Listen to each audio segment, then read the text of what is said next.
Piektais uzdevums.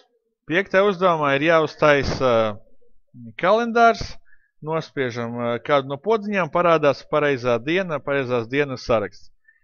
Ko vajag izdarīt sākumā? Ir jāuztaisa tās podziņas. Manā gadījumā ir tikai 4, jo man ir 3 darba dienas un 1 delete.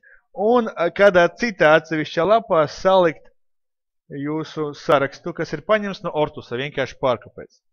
Kad šis viss ir gatavs, varam sākt ierakstīt. Ko jāizdara pirmām kārtām? Jāpārbauda, ka nav ieslēgta relatīva adresācija. Ja, un tātad sākam ierakstīt, tātad trešdiena. Ok, ko mēs daram? Esot šeit, aizējam uz lapu ar sarakstu un paņemam to daļu, kas atbilst par, manā gadījumā, trešdienu. Kopējam, ejam atpakaļ. Ļoti svarīgi. Nevis vienkārši tagad ielīmēt, bet ar pirmo darbību iezīmēt šūnu, ar kuru sākt. Tas ir svarīgi. Obligāti ir jānoklikšķina, lai Excel zinātu, kur ir jāsāk ievietot. Tad mēs liekam šo te paste. Gatavs. Varat vēl ierakstīt tādu darbību, tātad 2 reizes klikšķinam šeit un šeit augšā, lai Excel automātiski samaina tātad kolonu platumus. Kad tas ir izdarīts, var noklikšķināt, piemēram, uz dienas nosaukuma, lai to iezīmēšanu izslēgtu un spiežam stop. Lūk šādi. Tādā pašā veidā mēs darbojamies ar visu pārējo.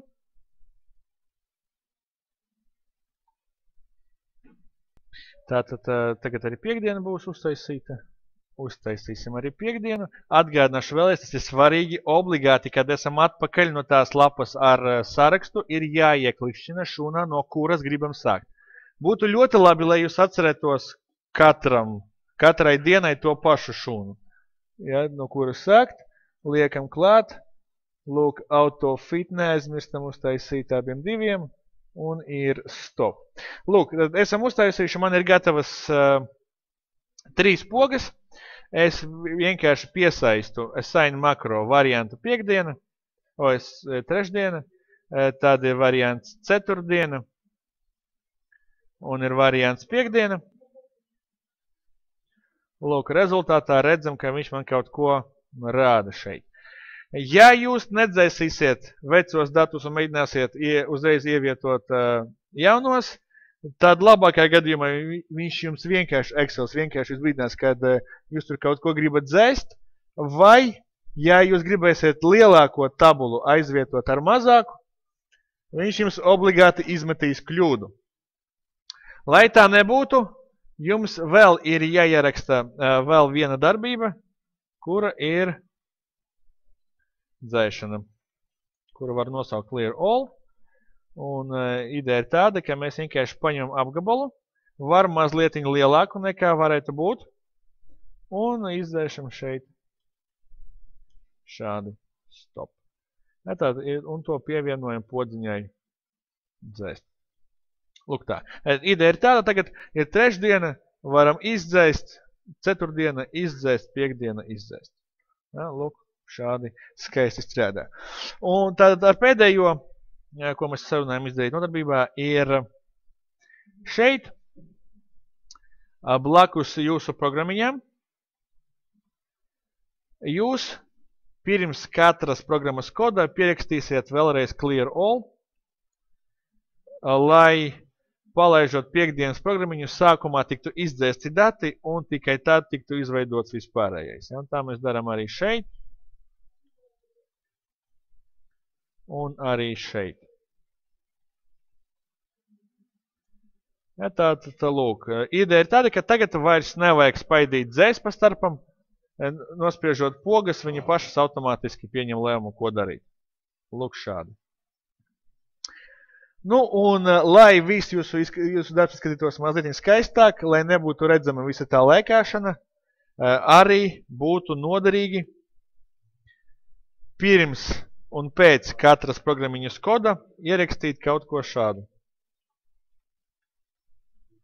Application screen updating false. Un beigās true. Šādā veidā tad mēs lieksim Excelam iespēju rādīt visu, ko viņš dara. Bet tātad jāatcerās, ka pārējām programmām izņemot Clear All, piemēram, visām pārējām dienām, tad to Application Skin Updating var likt pēc Clear All programmiņas, kāpēc? To es palūdzu padomāt mājās tiem, kas grib, un es arī pie tā palikšu.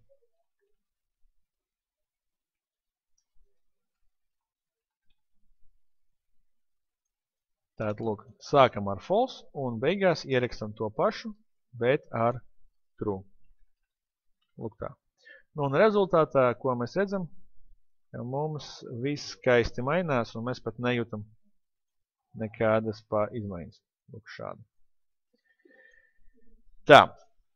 Uzdevums ir pabeigts.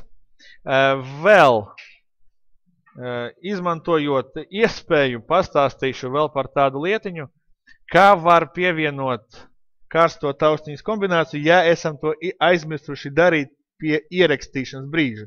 Ja ierakstot aizmirsām šeit pievienot vajadzīgo burtiņu, tad to var izdarīt sekojoši. Cauri View makros var izvēlēties vēlamo programmiņu un šeit nospiest Options, kas ļaus pie Shotkey atkal ievadīt pareizo kombināciju, piemēram, Ctrl+P, ok. Un lūk, tagad šis strādās. Lūk tā. Labi.